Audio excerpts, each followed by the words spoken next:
saya akan membagikan beberapa hal yang teman-teman perlu ketahui ketika ingin membeli rumah di developer atau di pengembang. Video ini saya buat karena saya sering menemukan orang-orang yang pernah mengalami kejadian yang menurut saya seharusnya tidak terjadi, tapi itu yang sering saya temukan. Kejadiannya adalah seperti ini. Ketika si orang tersebut ingin membeli rumah di developer, lalu datanglah ia ke developer untuk mencari posisi rumah yang diinginkan. Tapi kebetulan perumahannya dikelola oleh si pengembang tersebut masih dalam bentuk kaflingan, dan memang sebagian besar sudah terjual. Lalu kemudian ibu tersebut, kebetulan ini seorang ibu tersebut, menemukan kaflingan yang belum terjual dan sangat tertarik pada posisi kaflingan tersebut. Lalu ia bertanya kepada developer, bagaimana caranya saya bisa memiliki posisi yang ini. Lalu developer menyarankan untuk mensyaratkan untuk menyerahkan sejumlah uang sehingga kaflingan tersebut tidak terjual. Memang itu biasa terjadi, kita harus istilahnya booking fee. Tapi yang salah di kondisi kejadian ini adalah, menurut saya yang salah adalah si ibu tersebut menyerahkan uang dalam jumlah yang sangat besar dalam kondisi masih kaflingan. Seharusnya, ini menurut saya, kalau masih dalam kaflingan, teman-teman harus pertimbangkan wajar tidak saya menyerahkan sejumlah uang tersebut, sehingga kalau terjadi resiko tidak terlalu fatal buat teman-teman. Lalu kemudian developer tersebut menjanjikan bahwa rumah tersebut akan dibangun dan akan selesai dalam 2-3 bulan ke depan. Tapi apa yang terjadi ketika ibu datang ke perumahan tersebut? Ternyata rumahnya sama sekali tidak dibangun, dan hari berikutnya ibu tersebut datang lagi dan sama, perkembangannya tidak ada. Lalu dia mencari developer tersebut, tapi tidak menemukan lagi developer tersebut, dan sampai saat ini tidak mengetahui keberadaannya di mana, dan uangnya serupiah pun tidak ada yang kembali.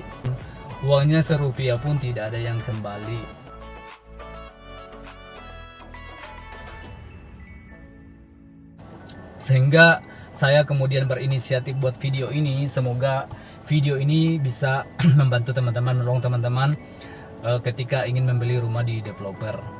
Saya yakin banyak developer yang saya tidak mengatakan bahwa developer tersebut memang sengaja. Saya nggak tahu apakah memang ada kondisi yang terjadi, saya nggak tahu. Tapi yang saya mau bagikan adalah beberapa hal yang teman-teman perlu ketahui ketika teman-teman ingin membeli rumah di developer.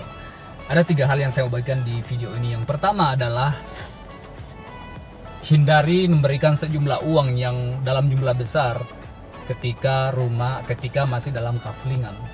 Memang benar yang saya sampaikan tadi bahwa itu hal yang biasa terjadi ketika kita ingin membeli rumah, kita harus serahkan tanda jadi. Tapi yang perlu teman-teman pertimbangkan adalah jumlahnya, apakah wajar ketika saya serahkan uang sejumlah itu masih dalam tanah kosong. Secara aturan memang bank tidak bisa membiayai 100% pembelian rumah. Maksimal dibiayai itu paling banyak di 90% dari harga rumah. Anggaplah harga rumah 100 juta, maka bank hanya bisa membiayai paling banyak di 90. Bahkan ada yang hanya 80%, 70 juga ada. Paling banyak itu di 85%, dan sisanya itu si pembeli yang tanggung. Itu yang disebut dengan down payment atau uang muka. Itu adalah ketentuan dari Bank Indonesia yang harus dipatuhi oleh bank penyalur kredit, penyalur KPR. Itu yang pertama. Yang kedua adalah, itu juga adalah pertimbangan atau analisa bank itu sendiri. Sederhananya seperti ini. Ketika teman-teman pernah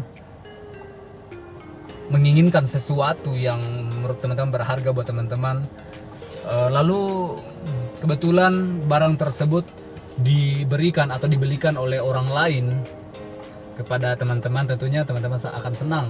Kita semua pasti akan senang ketika mengharapkan sesuatu, tapi kebetulan ada yang memberikan. Lalu kemudian setelah barang tersebut kita miliki, berapa bulan ke depan, berapa bulan berjalan, hilang ataukah rusak. Tapi karena barang tersebut adalah pemberian, atau dalam kata lain saya tidak mengorbankan sesuatu untuk memperoleh barang tersebut, sehingga bisa jadi saya akan berpikir ya udahlah, itu kan saya juga tidak mengorbankan apapun untuk mendapatkannya, jadi ya kalau memang harus hilang ya relakan saja, kalau sudah rusak ya nggak apa-apa, karena kan itu juga pemberian. Akan berbeda kondisinya ketika barang tersebut teman-teman miliki karena mengorbankan sejumlah uang untuk memperoleh barang tersebut. Pasti teman-teman akan bagaimana caranya mempertahankan, memelihara, menjaga barang tersebut karena teman-teman sudah mengeluarkan pengorbanan atau sejumlah uang untuk memperoleh barang tersebut. Nah, sama dengan pembelian rumah, sama dengan analisanya bank. Ketika bank membiayai 100% rumah itu, bisa jadi ada kondisi, bisa terjadi hal yang sama yang tadi, sehingga bank menyarankan atau mengharuskan harus ada DP dari si pembeli. Itu sebagai tanda keseriusan, itu yang pertama. Yang kedua, supaya si pembeli juga memelihara, merasa memiliki atas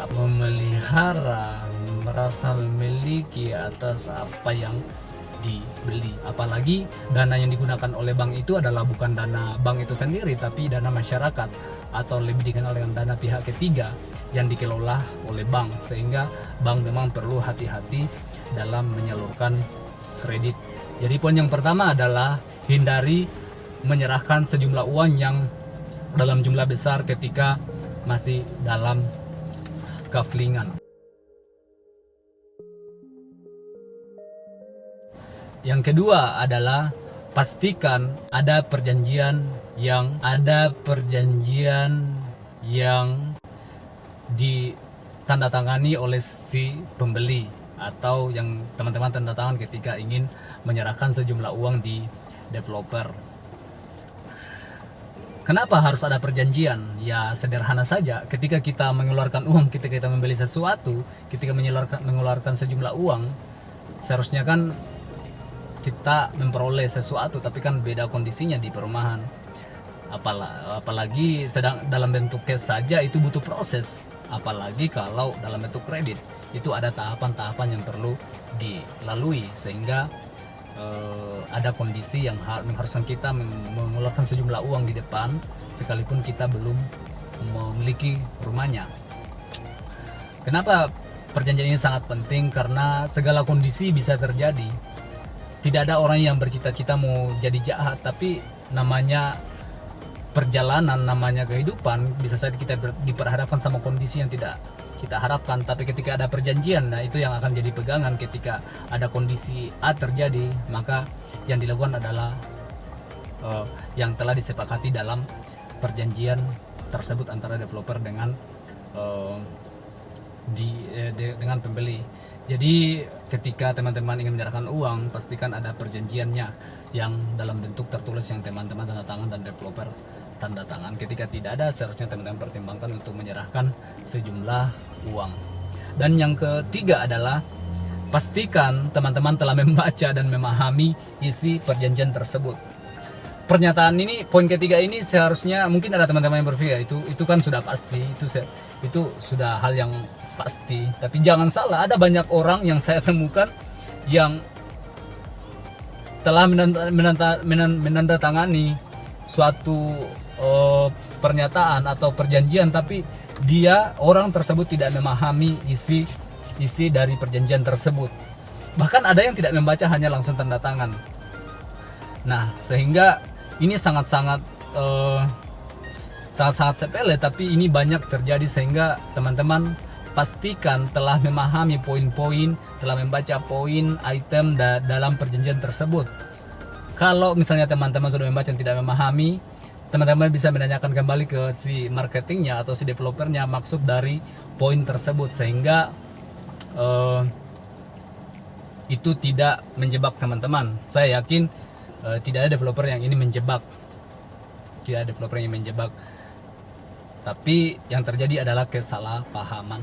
Kalau misalnya teman-teman pernah menemukan ada perjanjian rumah akan selesai dalam 3 bulan, dan ternyata selesai dibangun dalam waktu 4 bulan, itu menurut saya itu hal yang bukan suatu masalah besar, karena namanya kondisi banyak hal, apalagi namanya perumahan, kita banyak berkaitan dengan banyak pihak.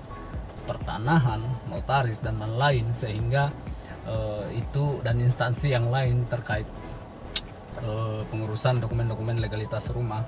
Nah, itu butuh waktu yang sangat